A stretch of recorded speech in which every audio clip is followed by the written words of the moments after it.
Hello everyone and welcome to episode 2 of Dark Souls. We're picking up straight where we left off. I've just respawned at the bonfire after dying horribly to the Asylum Demon. Luckily we've unlocked that shortcut, so we're going to head straight back there. Yeah, just don't get knocked off the side of the stairs. That would have been really embarrassing.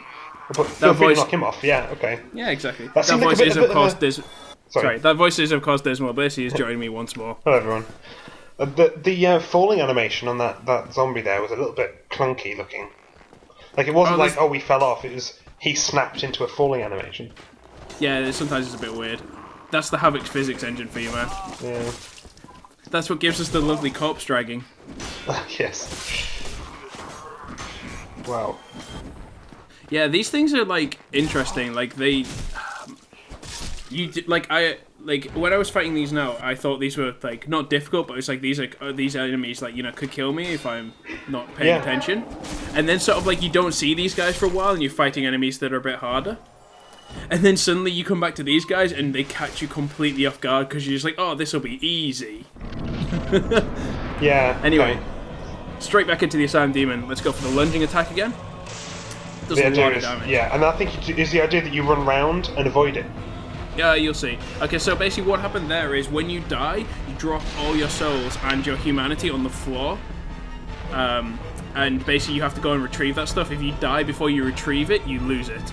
It essentially overrides. You can only have one stuck pile on the floor. But at least that way you don't lose your stuff that you gained, sort of thing. Yeah.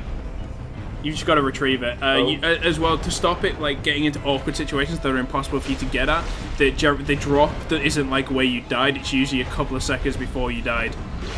Yeah, surely at this point you're supposed to run around and do another lunging attack on his head, right? You can't get above him again. Right. All the doors are locked, it's just literally dodging and like... This fight is all about just dodging his attacks. Because the first time you came in here, you hadn't been taught how to dodge. Well, not just that, I didn't have my weapons. I didn't have my shield, and I had a broken sword. I've actually got my proper weapon now. You're still not doing very much damage. That wasn't a bad one. Yeah, that was a strong attack. You see, like you do a lot more damage with that broken sword. Yeah. I also didn't have Estus flasks either, so I couldn't heal. So this is pretty okay now then. Yeah, at this point I've swapped to using my knife double-handed because I'm just like, well, there's no point blocking this guy. No. So I could just do that, jump out of the way. It's the thief's main strength. That's a good mechanism. Unfortunately, you don't seem to be able to get close enough. Oh yeah. I get that, don't worry. It's like that was bad. I should have died backwards there, not sideways. Yeah, again, I'm jumping into his swing essentially though. That was close. Yeah. Silent Demon. I mean, the models are really nice in these. Oh yeah, I really like a lot of the monster design in this game is really cool. Yeah, and it's the little details, like the random bits of bone sticking out of his knee, and yeah, it's pretty cool. I just want to point out it's really interesting when people because obviously you've never really seen Dark Souls before this point, have you? So it's just like this is just like. I'm sure many people already know this, but it's just like this is not a hard fight. Okay. This is just it's really not. This is just a basic fight, dodge and stab. I love I do quite like the victory achieved. Yeah, you get that every time you defeat like a biggish mobster. So we got the key from him, which lets us go through here. Okay. And we've pretty much completed the first area. Once we get to the top of this cliff, we're done. We'll go into the actual, full non-tutorial bit of the game. Nice. What is the booming noise that was going on there? That's another one. You know that one right at the start? It's not the same demon. Oh. It's still there. I thought it was the same one. There's two of them. No, there's two of them. That one that was wandering around next to my cell is still there. So you could go back and kill it? You can come back here. There's stuff I haven't got here because I can't. Okay. Okay, so there's something here that I, at the time I had no idea what this is, but I found out. You, give me warm, give me soft. So yeah, this is a bird's nest, and it has I can't remember what the character's called. My friend told me. Shout out to Pipster. It's basically like a sort of item trading thing. You can drop certain items in that nest, and then quit the game and come back in, and different items will be there in their place. Oh, cool. And they want soft and warm there, or not? Yeah, or anything. I don't know. I haven't tried it. I just know that that's right, what okay. it's there for. Like Pip told me what it was. Okay, so we're gonna head up to the top of the cliff. which As is you where we do, need to go. yeah. Yeah. Well, it told us to go this way, so we get a good look as well. And cutscene. Only in the ancient legends it is stated that one day an undead shall be chosen. Yes. Sure is a giant raven. That's a pretty big raven you got Undead there. Asylum Or is it a crow? I don't even know the difference.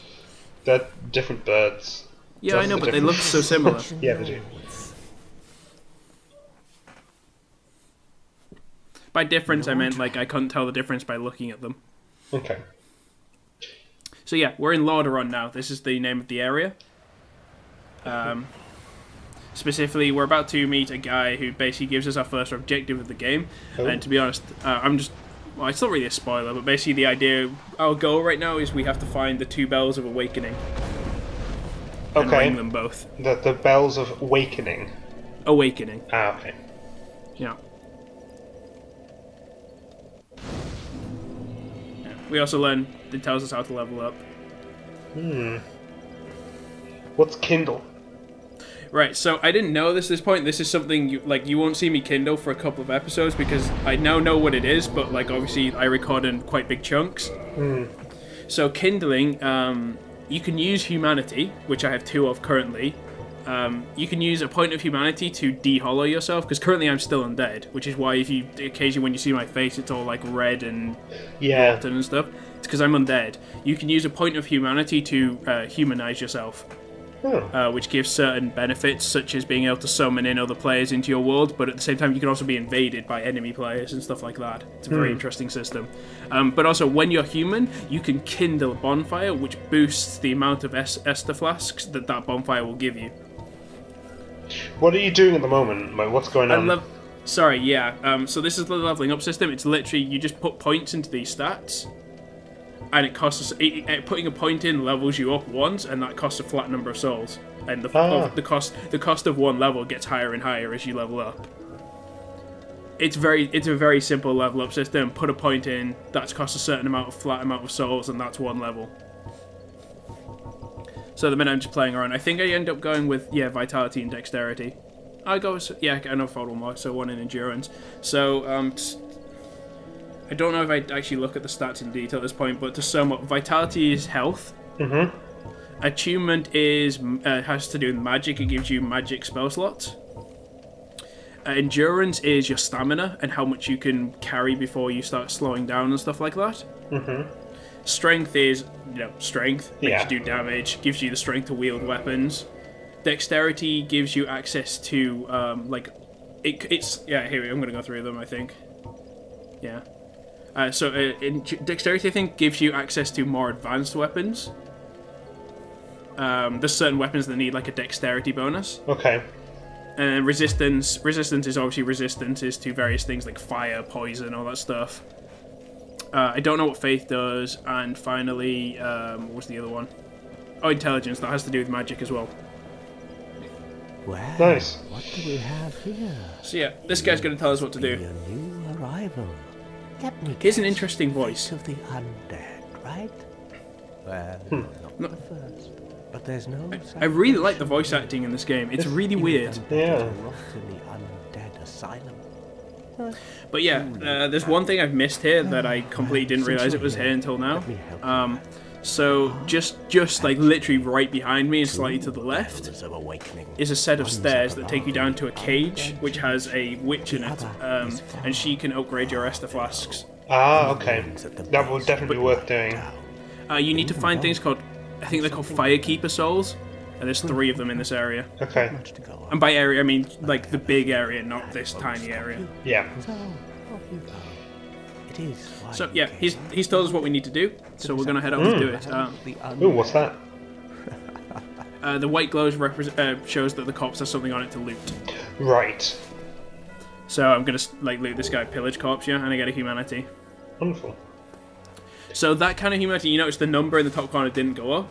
You have two sets of humanity. You have humanity in the top corner, which is referred to as your held humanity. That's how much humanity you actually have within you, as like stats. The humanity that you pick up from corpses and stuff is an item that you use to you can use it as a one-shot thing to heal a bunch of health and give you an extra held humanity, essentially. Okay. So it's basically like it's you get the same things as for souls as well. It's essentially a way to carry around humanity without like losing it when you die, because it's an item rather than a thing. Yes. Okay. Not bad. So Right. Yeah, I'm just practicing my kicking at the minute because it's like really important that you learn how to kick. Yes, I can imagine. It makes riveting footage. I'm sorry, yes, but at least I've explained the stats in the game. That's true. So here we go. Our first non-zombie enemy. Oh. And he's quite aggressive. Yeah, he's got a hell of a jump on him. And that's me screwing up pretty badly. Yeah. It's kind of cringeworthy watching this footage because I've improved a little bit since that hit now. Oof. Whoa, what? That was the flurries can get rather deadly.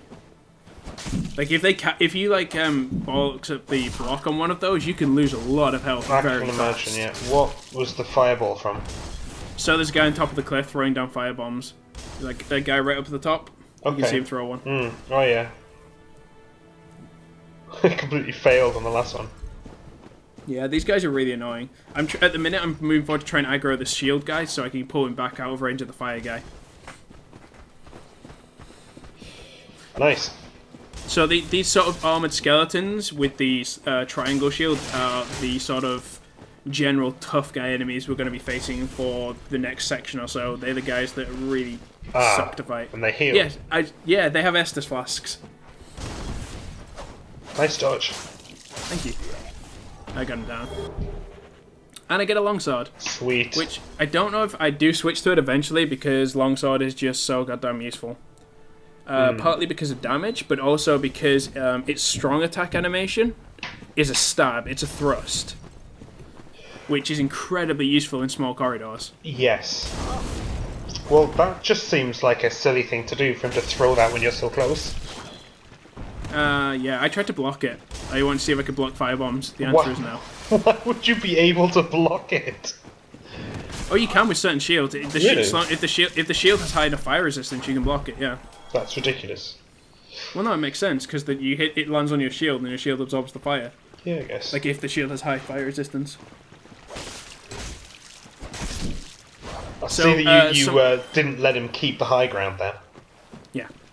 So some people may have noticed that, like, possibly when I was running up the stairs, that there were lootable bodies on this bridge, like underneath me right now.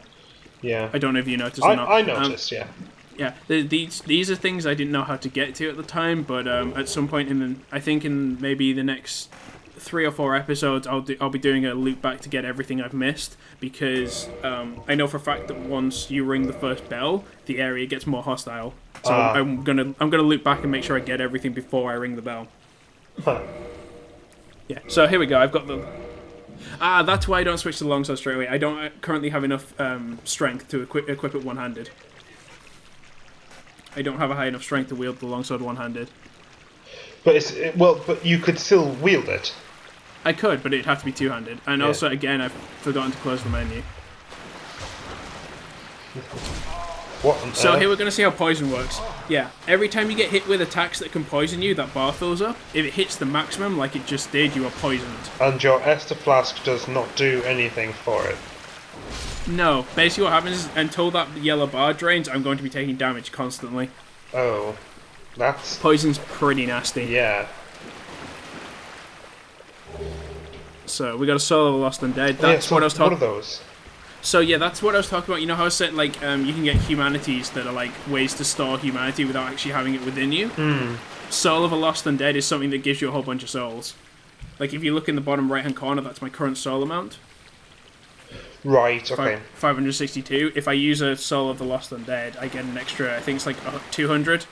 Right. So you only really use that when you're about to spend it. Yeah, pretty much. Okay.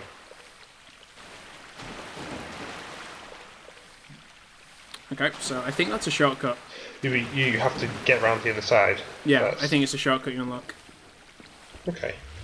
At the minute, I'm being incredibly cautious because obviously I'm poisoned and I don't want to take more damage than I have to. It lasts for a long time as well. I imagine you can get really antidote does. of some sort surely at some point. Well, I've got to say I'm lucky. The first... Yeah, I just got hit by that. The first fire, like that fire by the fire shrine at the start, is actually a kindled fire already. It gives you 10 Esther flasks. Oh, right. As you see, I've still got 5 left, so... If that wasn't the case, I would have died here. I'm just going to throw that out there. Nice. Like the cloud of sort of steam around you almost. Yeah. Well, it's good that, like, I like that it's, like, it's not intrusive, but it's letting you know that, yes, you are poisoned. Yeah. It's not, like, it's kind of nice because, like, I know some games, sometimes you get poisoned or whatever and you don't notice. Like, the effect's too small. Yeah, the hissing noise is annoying though. Oh, yeah, I agreed. The fact that it's the same thing repeated over and over again, it's a bit much. Yeah. So now I'm gonna, since I'm waiting out the poison basically because the next area I've got to go through white fog, so I'm just gonna wait this out. Absolutely. Also check out my new armor. The Hollow Warrior armor actually isn't very good. Thief armor is pretty damn good. Like, there's not much that you need to replace it with. Yeah. Are any of these items lootable? They can have stuff in them. You can break everything. Am I gonna do it? No, I'm not. Okay, we're gonna head through the fog.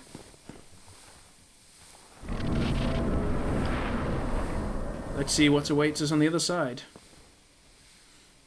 Not the most impressive thing to go through too. Ooh. Yeah, basically white fog is usually usually breaks up areas.